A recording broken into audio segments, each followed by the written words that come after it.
मुशफ़ाक़ अहमद है। मैंने इस साल यूपीएससी में 142nd रैंक सिक्योर किया है। मेरी स्कूलिंग जो है वो यवतमाल महाराज से ही हुई है। प्राइमरी मेरी जो है वो जफ़रनगर की ज़िला परिषद स्कूल से कंप्लीट हुई है। उसके बाद हाई स्कूल मैंने गवर्नमेंट कॉलेज से अपनी कंप्लीट की है। ग्रेजुएशन जो है वो मैंने पुणे के आज़म कैंपस से अपनी कंप्लीट की थी बीएससी मैथमेटिक्स में। 12th के बाद ही मैंने ये डिसाइड कर लिया था कि मुझे यूपीएससी करनी है।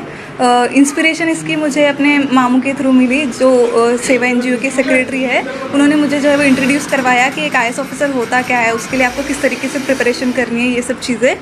तो मैंने वहाँ से डिसाइड कर लिया था कि मुझे अब यूपीएससी करनी है। तो फिर ग्रेजुएशन के फ़ौरन बाद ही जो है वो मैंने अपनी प्रिपरेशन स्टार्ट कर दी थी यूपीएससी के लिए। पहले मैंने जो है वो अपना फर्स्ट अटैम्प्ट मुंबई से दिया था, हज हाउस से। सेकेंड अटैम्प्ट के लिए से मैं दिल्ली चली गई, जिसमें हमदर्द स्टडी सर्कल से जो है वो मैंने अपना सेकेंड अटैम्प्ट दिया।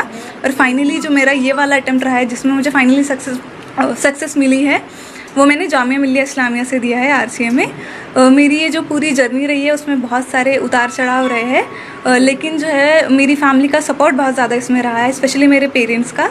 मैं फाइनेंशियली थोड़े हम्बल बैकग्राउंड से बिलोंग करती हूँ। मेरे पापा जो है वो ऑटो रिक्शा ड्राइवर है, लेकिन फिर भी उन्होंने कभी मुझे ये एहसास नहीं होने दिया कि हमारे पास रिसोर्सेज की कमी है। उन्होंने हमेशा मुझे सपोर्ट किया है। मेरी जो मदर है, उन्होंने मुझे हमेशा सपोर्ट किया है।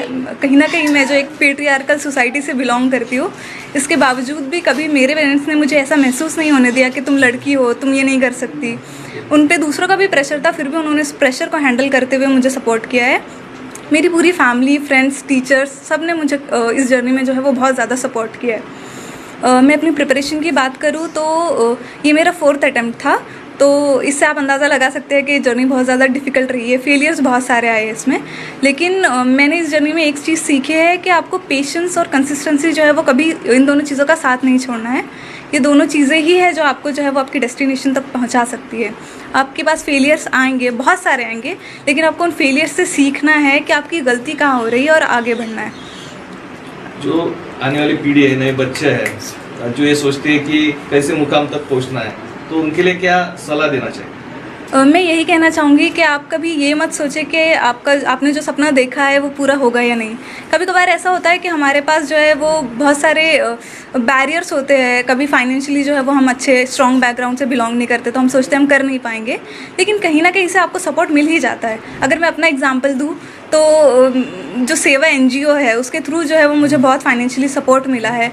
इस तरह से मदद जो है वो आती रही है। मेरे पेरेंट्स ने मुझे हमेशा बहुत ज़्यादा सपोर्ट किया है। तो आपको कभी अपने सपने का जो है वो छोड़ नहीं देना चाहिए, उसके लिए हमेशा कोशिश करती रहनी चाहिए। और फेलियर्स चाहे जितने भी आए, आपको कभी उनसे डरना नहीं है। उसको एक सबक की तरह लेना है कि इससे आप कुछ सीख रहे हो, कुछ इम्प्रूव करने की आपके पास एक अपॉर्चुनिटी है, जिसको आप जो है वो अपनी लाइफ में अप्लाई करके आगे बढ़ सकते हो। जिला परिषद के स्कूल है, उसमें भी उर्दू मीडियम है। ऐसी परिस्थिति में हमेशा लोग सोचते हैं कि बड़े स्कूल होना चाहिए, अंग्रेजी में ही पढ़ना चाहिए, तो क्या लगता है इसमें? ये मेरे हिसाब से ये बिल्कुल एक तरह का मिथ है। ऐसे कुछ नहीं होता है। अगर आप खुद हार्ड वर्किंग हो, अगर आप में उतना जज्बा है कि आपको अपनी लाइफ में कुछ करना है, तो आप कैसे भी हालात में जो है वो आगे बढ़ जाते हो। और स्कूल हमेशा से एक बहुत इंपॉर्टेंट पार्ट होता है आपकी लाइफ में कुछ सीखने के लिए। आप में खुद में वो जज्बा होना चाहिए कि आप उस अपॉर्चुनिटी को एक्सप्लॉइट कर पाए और उससे सीख पाए।